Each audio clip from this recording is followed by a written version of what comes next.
ah doy na waar alors ñu wax ci nous sommes aujourd'hui le 24 juin xam nga ne démb la woon le 23 juin 14 ans après un soulèvement populaire bu xam ne c'est historique ci Sénégal démb ñu ngi ko doon fàttaliku d'ailleurs toute la semaine sax Y'en a marre dañ koy fàttaliku ndax dañu organiser nañ ay panel yoo xam ne day jëm ci mbir mi tey démb dégg nañu ki nga xamante ne mooy Mouhamadou Dione mi nga xam ne moo jiite woon Y'en a marre pardon mouvement M23 juin moom xamle na ne yu ci bëri ci ñu daan xeex yu ci bëri yi taxoon peuple bi jóg tey jii am na ci yenn ci yoo xamante ne ba tey ñu ngi koy dund ci biir Sénégal.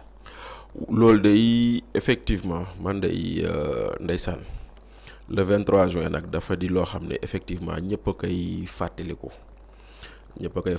dommage que bon man mi sax mën naa la si yónnee sama benn photo ba may nekk jeune journaliste ndeysaan nekk ci biir terrain bi. di manifester pas manifester di couvrir manifestation yi ak yooyu noonu xam nga le 23 juin nit ñi dañuy fàtte ni c'est un processus. tëbuñu xëy ne le 23 juin dafa am fu ñu jaar waaw daa am fu ñu jaar ba egsi foofu noonu ndaxte dañuy jaar ni naka laa la ko mën a waxee dañoo nekkoon jóge ci alternance 2000 ba mu amee ñu ñëw dem Ablaye Wade def premier mandat am deuxième mandat bi Ablaye Wade di ko commencé malheureusement opposition boycotté élection législative. Donc opposition ba mu boycotté élection législative mu kii nu mu tuddati ñu woote assise nationale sunu maam Amadou Mahtar boobu yàlla na seddal ay yaxam. moom moo jiite woon assise nationale bi boole ñu bëri société civile politique religieux ñu bëri ñëw dajaloo pour waxtaanee Sénégal ba ñu waxtaanee Sénégal diggante 2008 2009 résultat yi génne ñu am lu ñuy wax charte de bonne gouvernance leneen ak leneen mais ci diggante boobu comme Ablaye Wade il était très fort ci assemblée bi. parce que opposition bi dañ ko boycotté woon. ay parti yu ndaw ñoo fa nekkoon.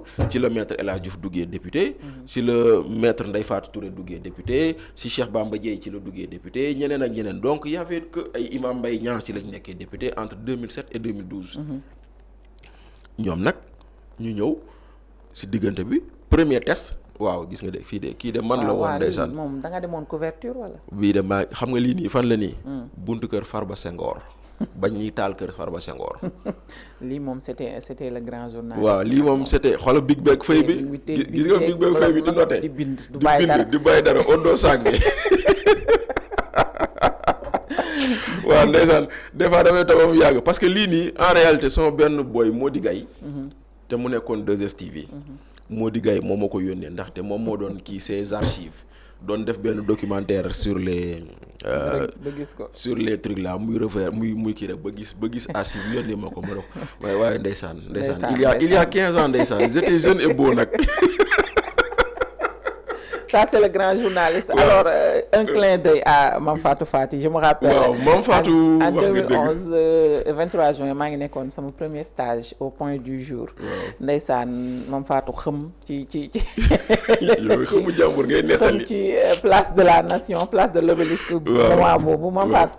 donc 23 juin moom saa yu ñu koy fàttaliku rek damay xalaat sa xëm bi ak sama benn dàll bi donc. c'est important xam nga doo dugg si benn milieu boo xamante si bi yaa ngi nekkoon étudiante. xam nga c'était mon premier stage mun naa ne 23 juin bi bokkoon na ci samay première sortie en tant que jeune reporter donc voilà c'est-à-dire c'est pour montrer que voilà man lu may wax rek le 23 juin c'est un processus boo xam ne ñëw nañ benn mais diggante bi am na élection locale et les élections locales de 2009 ont été un test grandeur nature pour le pouvoir bu fi nekkoon te moo tax chaque jour may wax naan dee leen bàyyi xel ci élection locale yuy nekk diggante ñaari élection présidentielle 2009 dafa am 2022 dafa am et les élections locales ont préfiguré l'alternance après 2009 ba mu amee élection locale que le pouvoir a perdu les grandes villes ça a été le déclic pour la perte du pouvoir. La perte du pouvoir effectivement. Appel la 2022 même chose. moo tax élection locale 2027 yii ñu ñëw bu dee maintenir nañ date bi. Ça va te donner une indication de ce qui pourrait arriver à la présidence en 2029. Voilà ndaxte élection locale 2009 boobu noonu le pouvoir a perdu tout Dakar. Karim Wade a été battu jusque dans son bureau de vote. ñu ñàkk Dakar Khalifa ci la nekkee maire. ñàkk Pikine ñàkk Guédiawaye ñàkk feneen ak feneen. ñàkk ay grandes localités ay rares ñoo nekkoon ñi nga xam ne ñoo gagné woon comme ay Balde moo gagné woon ay Ziguinchor bu dul loolu.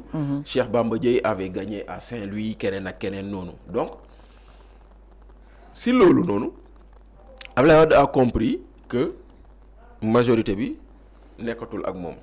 perte na ko. Et Abdoulaye Wade a compris que comment ça s'appelle encore deuxième tour.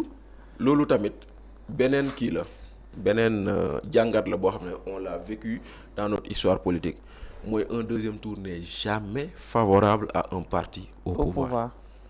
Donc si loolu la ñu bëggoon dugal benn modification constitution bu indi ñaari yëf benn bi ñu ne dañuy am lu ñu tuddee ticket présidentiel au lieu d'élire un président de la République on élit un président et un vice-président ñu bind ni ticket vice-président bi mooy eggali mandat bi en cas d'empêchement du président eggali. Alors que sunu constitution actuelle dañ ne président assemblée nationale bu amee empêchement mooy eggali pour 60 jours wala à 90 jours le temps d'organiser des élections. loolu moo nekkoon beneen bi lu ñuy wax suppression du quart bloquant. Sénégalais gis nag lu ëpp tuuru parce que diggante bi y avait beaucoup de tripatouillage de la constitution yeneen yu bëri yu fi amoon Sénégalais yi génn manifester pour wane ni le 23 juin ñoom on ne touche pas à sa constitution. moomoon le slogan touche pas à ma constitution. ci yooyu nag fekk si diggante bi mouvement Y'en a marre judd na yeneen kii judd na yeneen force sociale judd na mu nekk benn affaire boo xam ne. dafa amoon tollé. ndaxte le peuple est venu manifester devant l'Assemblée pour obliger le pouvoir à retirer la loi. Maintenant, quand ils ont retiré la loi, c'est là qu'ils ont commencé à parler de comment ça s'appelle encore chaque 23 juin. ñuy jëmmal activité boobu noonu à la place de la nation. Place de l'obélisque ñu koy def parce que si diggante bi après dañoo jógee le 23 juin 2011 plutôt ñu ñëw le 23 juillet 2011 ci la Ablaye Wade waxee maa waxoon waxeet maa waxoon waxeet c'était un mois après parce que après le 23 juin les gens ont voulu célébrer encore le 23 juin Ablaye Wade woote ndaje mu ne de waaw ku leen wax ni man je ne suis pas candidat ne leen ko maa waxoon waxeet léegi nag après le 23 juin est devenu un mouvement pour s'opposer à la troisième candidature de Ablaye Wade. Donc ça a permis de maintenir la pression sur le pouvoir pendant presque 6 mois avec des manifestations, avec son lot de morts, son lot de blessés, son lot d'arrestations ba ñuy dem ba ñuy naan Ablaye Wade valide nañ candidature am manifestation yi si am ba Mamadou Diop génn ci àdduna ba noonu lañ demee contexte boobu la ñu demee élection présidentielle 2012. Maintenant ci biir loolu aussi il faut dire que quand le conseil constitutionnel a dit que Wade est candidat am na ñoo xam ne dañoo noon waruñoo dem élection Macky Sall moom nee nañ dem. Voilà jamono boobu dem nañ ba indi fi Obasanjo ancien président Nigéria pour mu waxtaan ak acteurs politiques yi pour ñu toxal élection yi. Mais il a fallu que Macky refuse. Il a fallu que Sidi Lamine Niass jóg taper sur la table pour que les Obasanjo mu ñibbi mais sinon on a failli reporter les élections présidentielles ici et mettre en place un gouvernement de transition parce que Abdoulaye Wade gëmloo woon na Sénégalais ni il n'avait besoin que de 2 ans pour terminer ses chantiers et partir. Donc loolu yëpp jaar nañ fi mais aujourd'hui 15 ans après day dellu si suma grand Yoro Dia di wax. Nous sommes dans la démocratie décisive. mooy maanaam nous sommes dans l'éternel recommencement.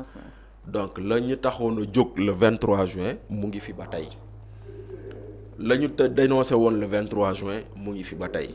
la ñu ne woon baaxul le 23 juin mu ngi continuer di am ba tey. indépendance justice bu ñu doon woote ba tey ñu ngi continuer di ko laaj. ak yeneen ak yeneen ak yeneen maintenant nag day dellu man chaque fois lu may wax les problématiques restent les mêmes. C'est la position des acteurs qui change. ñii ne woon démb lii baaxul ñoo bëgg a tey ne baax na. ñii ne woon lii baax na démb ñoo bëgg a tey ne baaxul loolu rek moo fi nekk malheureusement. d'accord Bachir temps bi nag daal dinay jeex. mu bàyyi la nga tàggoo dafa gàtt. waaw gaaw na de beneen yoon naa ko yokk. gaaw na de.